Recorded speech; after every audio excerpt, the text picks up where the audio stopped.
నేను ఒకసారి అరుణాచలం వెళ్ళినప్పుడు బాగా తెల్లవారుజామున కొండల మీద కెడితే బాగా తపస్సులో కొన్ని సంవత్సరాల నుంచి ఉన్నటువంటి వాళ్ళ గుహల దగ్గర పాలు పిట్టొచ్చే వాళ్ళు కనపడతారు అని చెప్పారు. అప్పట్లో నేను మా పినమామ గారితో ఎక్కువ వెడుతుండేవాడిని. ఆయన్ని తీసుకుని కొండ మీదకి వెళ్ళాను. అయితే ఇంకా చీకటి విడవలేదు. అప్పటికే ఒక ఫారినర్, ఒక ఫారిన్ లేడీ, దేవర్ యంగ్ కపుల్, వాళ్ళిద్దరు దిగొస్తున్నారు. దిగొస్తుంటే మా పినమామ గారు గబగబా వెళ్లి, కొంచెం దూకుడు మనస్తత్వం ఉన్నవారు, సంతోషం ఎక్కువ ఉన్నవారు, ఆ వాళ్ళ దగ్గరికి వెళ్లి ఆ వాళ్ళని సంతోషంగా మీరు ఎక్కడికి వెళ్ళి వస్తున్నారు అని అడిగారు. అడిగితే ఆవిడంది, ఇక్కడ నేను బాగా దూరంగా కనపడేటటువంటి ఆ గుహలో ఒక యోగి తపస్సు చేస్తున్నాడు. కేవలముగా అస్థిపంజరం ఎలా ఉంటుందో అంత శుష్కించిపోయాడు. కన్నంలోంచి మాత్రమే చూడమని పాలాయన చెప్పాడు నాకు.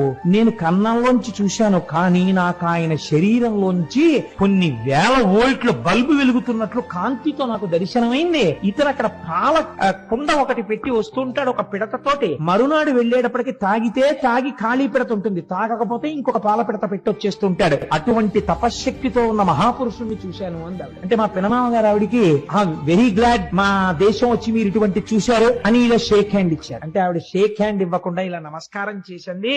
You are really great that you have born in a country like India. You are saying that you are staying in Kakinada. By undertaking one night's journey, you are capable of coming to Tiruvannamalai and see such holy men. Not see such holy men. I prostrate before you. I don't want to shake my hand with you. You people belonging to Sanatana Dharma, you people belonging to Hindu religion are really great by virtue of your birth itself. We prostrate before you. And దంపతులు ఇద్దరు సాష్టాంగ నమస్కారం చేశారు.